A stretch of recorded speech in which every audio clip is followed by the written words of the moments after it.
Thanks a lot. So a couple of years ago, I came here and talked about the human body's connection to the ocean, how we're all born with these amphibious dive reflexes that allow us to dive very deep for minutes and minutes at a time. And I talked about the people who had honed these abilities and used it, these free divers who were connecting with the ocean, who were connecting with themselves and with oceanic animals. And they were doing stuff like this. They were diving face to face with sharks. They were diving with dolphins. They were even having encounters with sperm whales. And along the way, I learned how to free dive. And the first thing I learned about free diving was that it was all about breathing.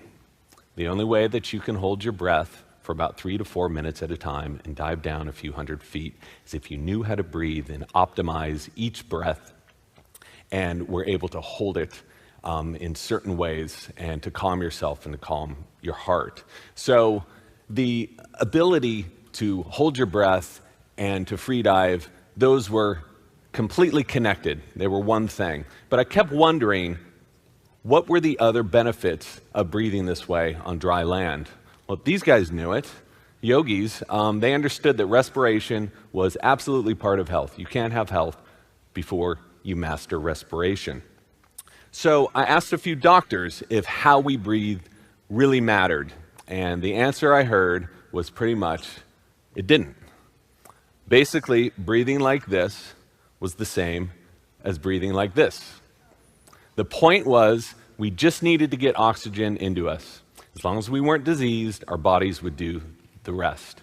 We were all built with these amazing mechanisms that allow us to compensate if we're breathing too fast or too slow or too deep. Our bodies could do everything, and they would always maintain homeostasis. So I gave up researching this in any real way, but I kept practicing all of these different breathing techniques I learned from the free divers. And I noticed something. I felt a lot better, had a lot more energy, got a lot fewer headaches, I lost some weight.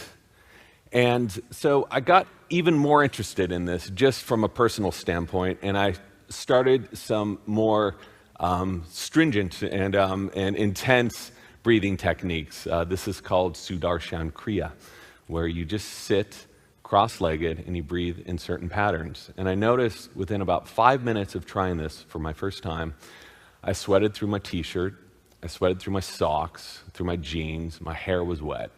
So if how we breathe didn't matter, why would sitting stationary and breathing in a specific pattern elicit such a transformation in my own body, give me so much energy, make me sweat like this? So obviously there was something going on here. So I started talking to some more researchers who told me that yes, how we breathe was everything. And they were discovering that good breathing was essential to health and longevity, and poor breathing was a problem that was contributing to a bunch of different problems. And how we breathed was actually, in many ways, as important to what we ate. We took in about 30 pounds of air in and out of our lungs every day. How we breathed was also as important as how much we exercised. So this good breathing, that was very good, it's very healthy. Poor breathing was really bad, and as a matter of fact, poor breathing habits were attributed to a number of chronic problems: hypertension, depression, chronic sinusitis, acid reflux. All of these things were either exacerbated or sometimes caused by poor breathing. So I realize this all sounds pretty wacko, but this was all clarified by dozens and dozens of different studies over decades and decades. The 5,400 different mammals on the planet, why are humans the only ones with crooked teeth? If you look at chimpanzees, perfect teeth. This gentleman, the Bergerac macaque, perfect teeth. Marine mammals, guess what? They all have perfect teeth. Even my dog, I pinned her down, took a picture of her teeth, and they were perfect. Meanwhile, this is what we have. This is pretty common for young people to have teeth like this. And if we don't do anything about it, they can end up like this. So 80 to 90% of us have crooked teeth. Why? So the next question they asked me, they said, of the 5,400 different mammals, why are humans the only ones who have sleep apnea? Why are we the only ones that snore? Some bulldogs snore, but beyond that, humans are the only ones. 50% of us snore, and a quarter of us suffer from sleep apnea. So why? Why would this happen? I've always thought that crooked teeth, I thought that this was a genetic problem, but then I thought about it a little more, and my parents had great teeth, and I had awful teeth. Then I thought, sleep apnea, that's always a problem associated with obesity, but it's actually not. Tens of millions of skinny and normal weight people also have sleep apnea. So the answers, they told me, are in the human skulls. And by looking at evolution, all of this becomes clear. This woman represents the sort of facial growth that we had about 500 years ago. As the centuries pass, she starts representing where we are now. So what happens when your face grows backwards and your mouth grows smaller? Teeth have nowhere to go, so they come in crooked. They have to fight for space. There's no room for them.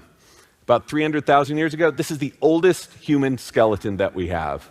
Check out its teeth. It's perfect. So this is a pre-human species, perfect teeth once again.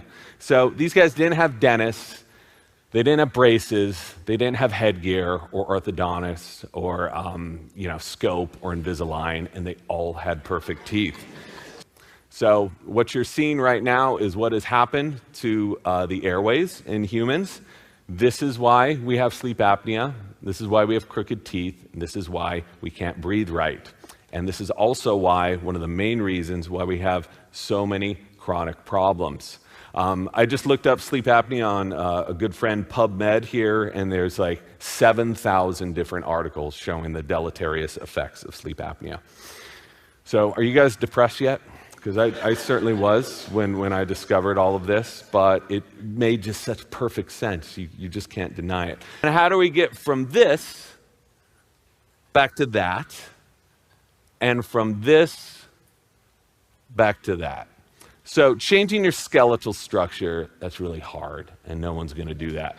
But what you can do is change the way you're breathing. And by optimizing the 20,000 breaths you take every day, something amazing happens. So many of those modern chronic diseases, you can either greatly reduce the symptoms, or sometimes you can get rid of them entirely. So these are the facts. This guy knew all about it. These guys know all about it. And we can do it too. So this is what I've discovered over the last couple of years researching a book on the lost art and science of breathing, following a single inhale as it makes its way through our bodies, through our noses, through our mouth, down our throat, into our lungs, into every healthy cell of our body. When I first started writing this book, my friends, who are journalists and authors, they said, "You're writing a book about breathing? Why would you write a book about breathing?" It's like walking. Yeah. Well, there's a good new book about walking. Is there? Really? So they were ripping on me quite a bit until they heard some of the details of it. And the stuff has been right in front of us the whole time, and it's so obvious that no one's really paying attention to it. And the scientific foundation, all the research is there. And that's what makes these researchers, these scientists, so frustrated, is we have 50 years of rock solid science here, showing the problems with mouth breathing, showing the problems with snoring and sleep apnea. No one's really been paying attention. We're treating all these separate problems that are associated with these core issues, and we're not looking at the core issue. And I think that breathing has to be considered along with diet and exercise as a pillar of health. Because even if you eat keto, vegan, paleo, whatever, even if you exercise all the time, if you're not breathing right, you're never really going to be healthy. We know that to be the truth. Slow it down and breathe less. And that breathing less is applicable for almost anyone. Someone with emphysema or chronic lung problem is going to need to breathe more, right? So if you're someone in reasonable health, there's a good chance you're breathing more than you have to. And that's the reason why you're doing these breath holds, right? Yes. That's to get your tolerance for CO2 up. Correct. So you can be more comfortable breathing less. And if anyone doubts this, like if anyone's just like, I breathe less, I'm not getting enough oxygen, get a pulse oximeter. They're $20, very cheap, and watch what happens when you breathe less. And chances are very high that your oxygen either will not move or will increase by the less you breathe. You say, how is that possible? Because that's how the body works. To think you're getting more oxygen, you're just breathing the stuff back out, which is why going to an oxygen bar for a healthy person is going to do nothing for you.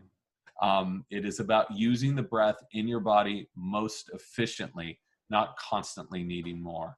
So nasal breathing, and this is how I set up the chapters in the book, as you know. Nose, slow, less, big exhale, and chewing food, which we did not get into, but that'll be for the next one.